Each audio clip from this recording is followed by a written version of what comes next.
Adam Small here again from my music masterclass, and today I'm going to debut a bass instructional series, which is a little bit different. So today is the first part in this series, and it's called Never Miss a Beat on the Bass.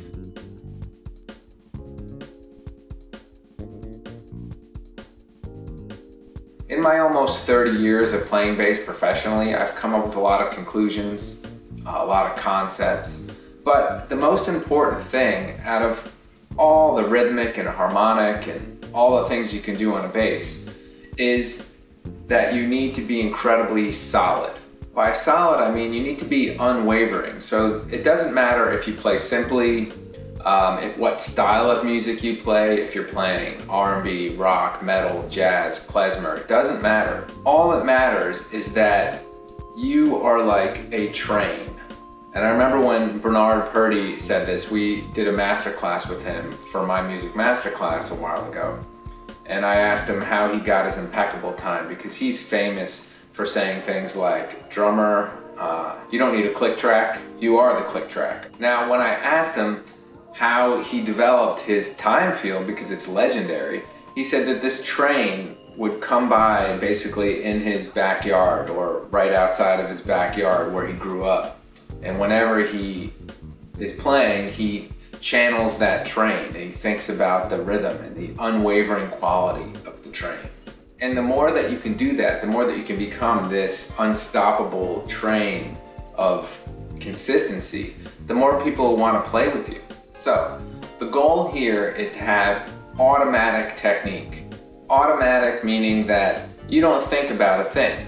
You're only thinking about the things in the music that you need to think about. For instance, let's say you're playing with a group of musicians either on stage or in a rehearsal room or anything like that, and you're learning a new song for the first time, or you're just not 100% sure about the chord changes, or you might be doing an improvisational gig, so you have to really keep your ears open and listen to the twists and turns that the other bandmates may throw your way. The last thing you want to think about, or let me put it the other way, you can't think about your right hand. You can't think about executing things when you're thinking about these other things, or else something's going to suffer. Either you're going to mess up the chords, the form, or anything else, right?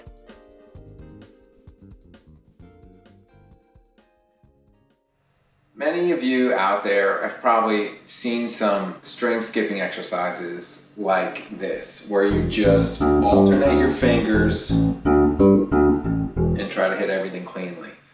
Then that started on my first finger. Then you can start everything. I'm not going to flip you off, but it's the second finger, my middle finger. You can do everything from there now. And you should be able to do it just as cleanly, right? Now, these aren't the type of exercises I'm going to show you, because that's not only really boring and not musical at all, but we're not integrating our left hand. And the exercises I'm going to show you are going to kind of spread. They're going to spread to both hands, and also a little bit of harmonic knowledge and neck knowledge, and all these things together to help you become a more solid, better bass player and an all-around better musician. So yeah, string crossing is a pain in the butt, right? It's not so hard if we're doing it like this, but what if we start skipping further away? What if we skip from your E string to your D string and then A string to your G string, like this? Right? And then we switch fingers on that. Right? It's starting to become harder, but again, these aren't the exercises I'm going to show you, so just bear with me. It becomes even harder when we just go from the E to the G string. It's easier when we start on your first finger, but when we start on your second finger, wow, that becomes hard, right? Because it's a weird angle. You see how I actually have to turn my wrist like this, see? Like this, easy. Now I switched. Now it's back to first finger, second finger. Now, that becomes more difficult. This exercise is going to be based in triplets, and I have a really good reason to why I chose that. Now with triplets, it's going to land on first finger, middle finger, first finger, middle finger, first finger, middle. So if I'm doing quarter notes with triplets, like this,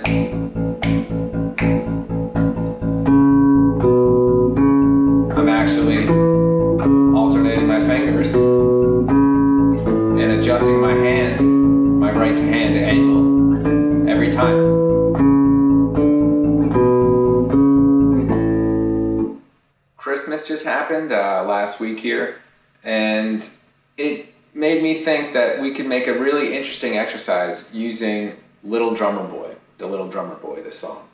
So this is what it sounds like in its entirety at 105 BPM, which is a pretty comfortable speed for me to play it at. Of course, if I was doing this as an exercise, which I'm going to practice what I preach here, I would probably kick it up a little bit and see how far I can get it before it becomes too hard, but also back it off right before I start stumbling, because the most important thing is to play incredibly cleanly. Always make sure you are starting on the correct finger, never raking, using the same finger to rake, always alternating, always. And if you zoom in, I'll try to zoom in on my right hand in the video, it should always be alternating.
So that was the exercise at tempo. It wasn't perfect. I'm still practicing this, but it's good enough for you to get the idea. And I played to a click because it's important to play to a metronome to keep yourself honest. Also, even though this is a triplet exercise, like I said, and therefore you are kind of always moving between starting on your first finger and your second finger, or first finger and your middle finger, however you want to say it. It is also cool to start the whole thing on your middle finger just to see how that feels, and because it is a little different on certain passages. So I would do the entire thing both ways. Also, you're going to notice that when you get to the E string and you have to play this melody on your G, it's really, really hard, even for me, and which is why I work on things like this. I essentially work on things that are hard for me to do because when I'm playing, I want to be free to do whatever I'm hearing, right? So, if I'm pedaling my E, first finger.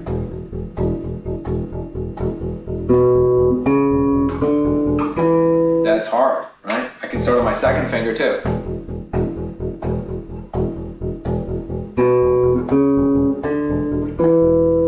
Right. Now another thing that I didn't say in there is that I am muting things with my hand. I'm trying to make this as clean as possible. So this is another thing we're doing during this exercise. So we're on A again here. Starting my first finger, but it doesn't really matter because I'm going to talk about my left hand. Watch this. See?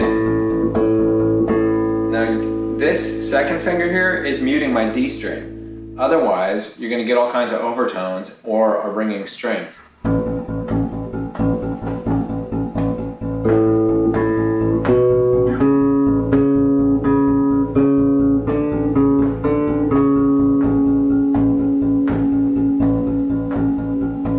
See? I had this D string completely muted. Let's see if we can do it on the E string.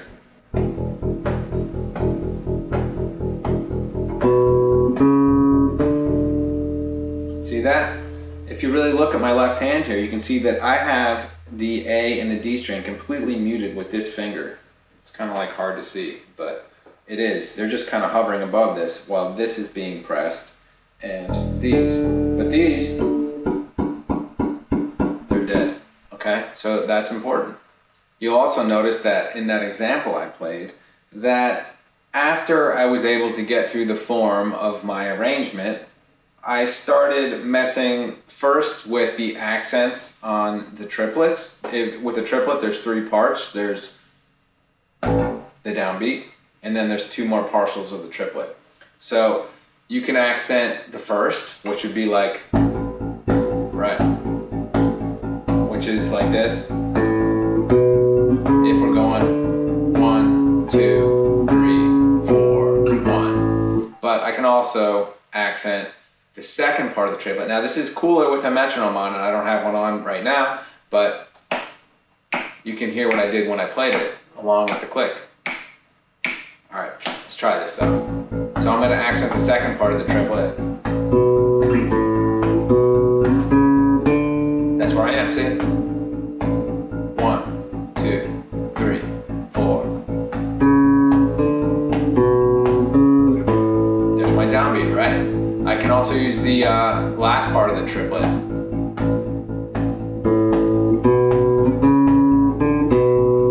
See? It's like more, this is like more of a swing feel kind of thing.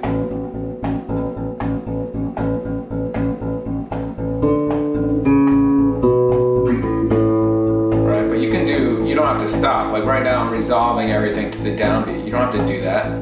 You can just play in that with that accent. Make that your note.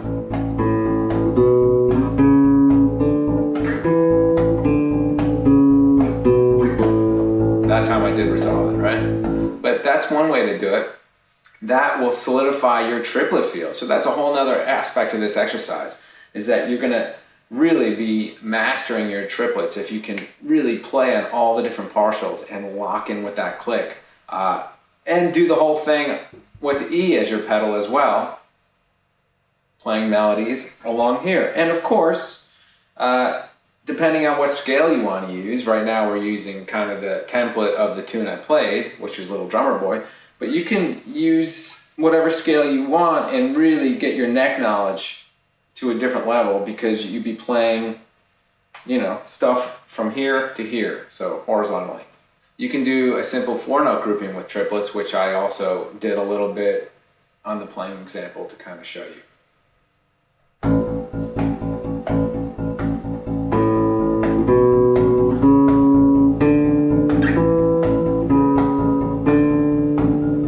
See, that's a 4-note grouping, right? Da da da da da da da da da da da. 1, 2, 3, 4, 1, 2, 3, 4, 1, 2, 3, 4, 1, 2, 3, 4. But it's over the triplets, right? So you have triplets, 1, 2, 3, 1, 2, 3. But you group them in 4s. 1, 2, 3, 4, 1, 2, 3, 4, 1, 2, 3, 4. You can do stuff like that. I mean, it's pretty endless. I'm outlining all these different options for you because I don't know through this camera lens and through the internet what level you're at. And you have to take this at your own pace. The first rule of bass club is you stop as soon as it hurts or before it hurts. If you feel any tension in your hands for any reason, stop, stretch, rest, do whatever you have to do. Don't push yourself. Slow it down. If you're struggling to hit the notes, and if you're struggling in any of this, get it to a tempo that's comfortable, even if it's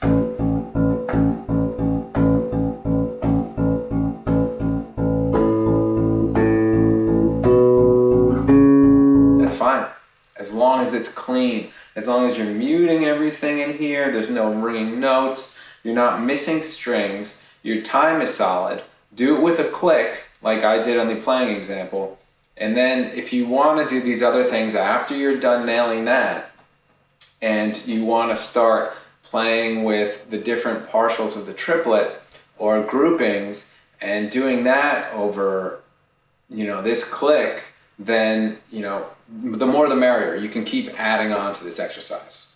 Another thing to note, and something that's vital to this exercise, is you want to play your melody notes legato, not staccato. You don't want to be like,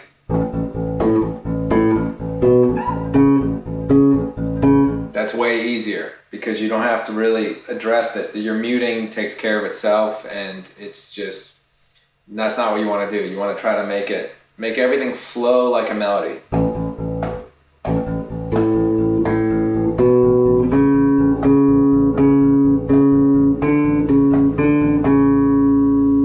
Now, like I said in the beginning of this video, I was planning on doing a series of at least a few of these, and maybe more. Maybe it'll be an endless series, but it really depends on you out there. So if you like this video or have any questions or comments, please put them in the feed, add your comments down, and please like the video, and please subscribe to the channel and do all those things that everyone says in every YouTube video.